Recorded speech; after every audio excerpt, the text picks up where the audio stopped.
suis vraiment contente de te rencontrer aujourd'hui pour pouvoir parler du bégaiement. Tu es la directrice générale de l'association Bégaiement Communication depuis plus de 6 mois. Puis tu travailles aussi, tu es impliquée dans l'association depuis au moins 3 ans. Tu es une personne également qui bégaie. Puis la première fois, je me souviens qu'on s'est rencontrés, j'ai vraiment été touchée par ce que tu nous avais raconté par rapport à ton histoire avec le bégaiement. Puis je suis vraiment certaine qu'il y a plusieurs personnes qui pourraient se reconnaître là, à travers ton cheminement. Donc, dans le cadre de la Journée internationale de la sensibilisation au bégaiement, la JBQ avait envie que tu nous partages ton expérience, ton histoire dans les différentes étapes de ta vie, mais surtout aussi de donner espoir aux jeunes en leur montrant que même s'il y a du bégaiement, qu'ils peuvent quand même là, atteindre leurs rêves. Donc, je te laisse la parole. Tu peux peut-être commencer par nous expliquer ça ressemblait à quoi quand tu étais jeune, c'est quoi tes premiers souvenirs avec le bégaiement. Donc, voilà, je te laisse parler. Donc moi, j'ai commencé à bégayer, j'avais 3 ans, mais mes premiers souvenirs de bégaiement, c'est vraiment venu un peu plus tard. En primaire, je me suis pas vraiment sentie différente. Je me rappelle que je bégayais enfin, quand je récitais des poèmes ou des textes, mais il n'y avait pas tant de moqueries, ou en tout cas, ça m'a pas marqué. C'est plus après, en devenant ado, quand je suis rentrée au collège. Moi, j'ai fait mes études en France, donc je ne sais pas l'équivalent d'ici, mais en tout cas, j'avais à peu près 11 ans. Et là, clairement, j'ai compris. En tout cas, les autres m'ont fait ressentir que j'étais différente. Et là, vraiment, j'ai commencé à mal vivre le bégaiement. Pendant que tu étais à l'école, est-ce qu'il y a quelque chose qui t'aidait ou au contraire là, qui rendait les choses un petit peu plus difficiles? Alors, ceux qui m'aidaient le moins, mais en même temps, je comprends, c'est ceux qui me prenaient pas au sérieux et qui pensaient que j'évitais de prendre la parole juste parce que j'étais une feignante, alors qu'en fait, non. Et un professeur qui m'a vraiment beaucoup aidée, c'était quand j'ai passé les examens pour mon DEC français. J'avais un examen à l'oral. Et c'est vrai que le bégaiement dans ma famille, on n'en parle pas. C'est quelque chose de tabou, et même encore aujourd'hui. Et en fait, ce professeur-là, sans me le dire, a convoqué ma mère pour lui dire qu'il fallait vraiment que j'aille voir un médecin pour avoir comme un papier, pour que je puisse avoir comme du temps en plus, que ce soit vraiment reconnu. Et heureusement qu'il a fait ça, parce que clairement, sinon, j'aurais eu le même temps que tout le monde et j'aurais pas forcément pu, enfin c'est même sûr que j'aurais pas pu faire l'épreuve, ou en tout cas dire tout ce qu'il fallait dire dans le temps imparti. À l'école, est-ce que tu parlais de ton bégaiement et si oui, de quelle façon tu le présentais aux autres? Les seules personnes à qui j'en parlais, c'était au professeur en début d'année, en leur expliquant que je bégayais et que bah, j'évitais un maximum de prendre la parole, etc. Aux élèves, j'en parlais pas du tout.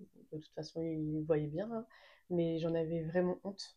Et du coup, non, pour moi, c'était un sujet dont je parlais pas. Comment s'est passée ton expérience d'entrevue pour entrer là, sur le marché du travail? Est-ce que tu as eu l'impression que ton bégaiement, c'était un obstacle pour te trouver un emploi? Je sais pas si c'était un obstacle, mais en tout cas, moi, je mettais beaucoup d'obstacles. Il y a certains postes auxquels je postulais pas, exprès justement pour ne pas pour parler le moins possible, parce que je me disais que de toute façon, je ne serais pas forcément prise. Voilà, moi, mon but, c'était juste de trouver un travail où je serais un petit peu cachée, où j'aurais pas trop à parler. Est-ce que tu peux nous partager un moment marquant où ton bégaiement a rendu une situation du quotidien le plus difficile, par exemple au restaurant ou comment dans l'auto, puis comment ça te fait sentir dans ce temps-là? Ah, ça m'arrive encore fréquemment quand tu commandes un café, quand tu demandes ton prénom et que je bloque.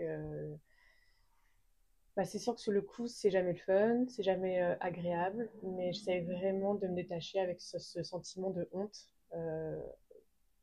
Et c'est vrai que ouais, j'essaie vraiment de me détacher de ça.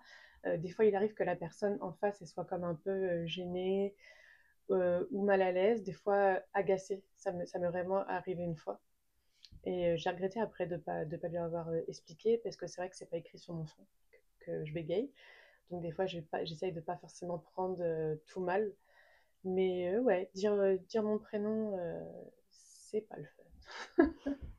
Si tu avais un message à transmettre à la population en général, qui pourrait peut-être les aider à mieux comprendre c'est quoi le bégaiement, puis à l'accueillir un petit peu plus là au quotidien?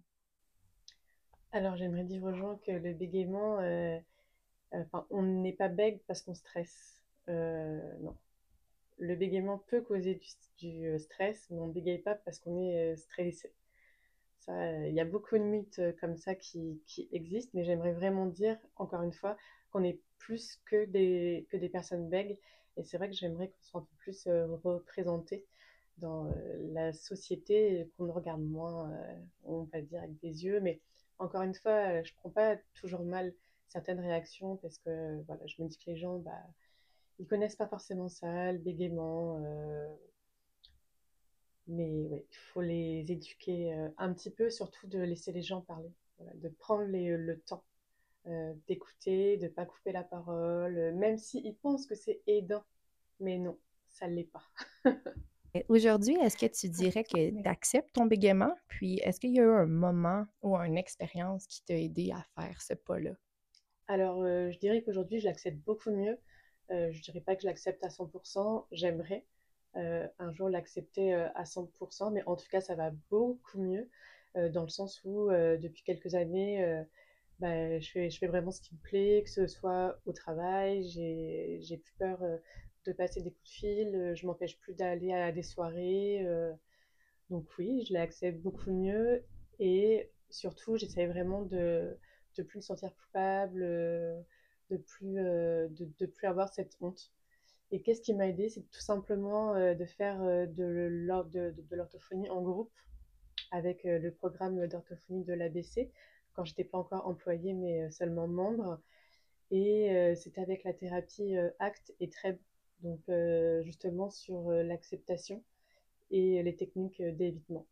Selon toi, c'est quoi la plus grande force ou qualité qu'une personne qui bégaie peut avoir? Je pense qu'on est vraiment des personnes empathiques. On sait écouter, on est vraiment des personnes attentives, puis on peut comprendre les gens quand ça va pas. Ouais, je pense qu'on est un peu plus empathique. Tu pouvais dire un mot à la Sonia qui avait 12 ans. Ça serait quoi que tu lui dirais? Je lui dirais accroche-toi. Accroche-toi parce que à cet âge-là, je croyais vraiment que mon bégaiement c'était un boulet, dont je pourrais pas me séparer et que ma vie allait être vraiment conditionnée par ça. Et aujourd'hui, je me rends compte que absolument pas. Donc ouais, je lui dirais accroche-toi et prends confiance. J'aimerais vraiment dire aux jeunes ça, accrochez-vous, vous n'êtes pas juste une personne bègue. Le bégaiement, ça vous définit pas. Et dites-vous pas que le bégaiement, ça va limiter ce que vous allez être plus tard. Vous êtes une personne à part entière et laissez pas le bégaiement comme contrôler votre vie. Tu es été impliquée auprès là, de l'ABC depuis plusieurs années, puis on collabore là, depuis quelques mois là, avec la JBQ pour un programme de jumelage. Donc, peux-tu nous expliquer c'est quoi le programme de jumelage?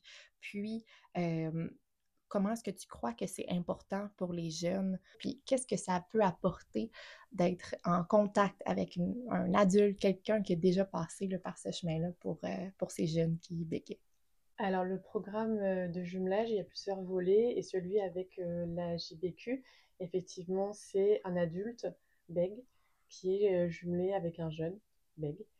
Euh, et pour moi, il y a vraiment que des bénéfices dans le sens où moi, ado, j'aurais aimé ça, voir un adulte bègue qui peut être heureux, qui peut être épanoui, qui peut aussi accepter le fait de bégayer et qui peut avoir un travail où il se sent bien, qui peut être en couple ou pas, mais qui peut avoir un cercle social et qui peut, oui, continuer et puis avancer.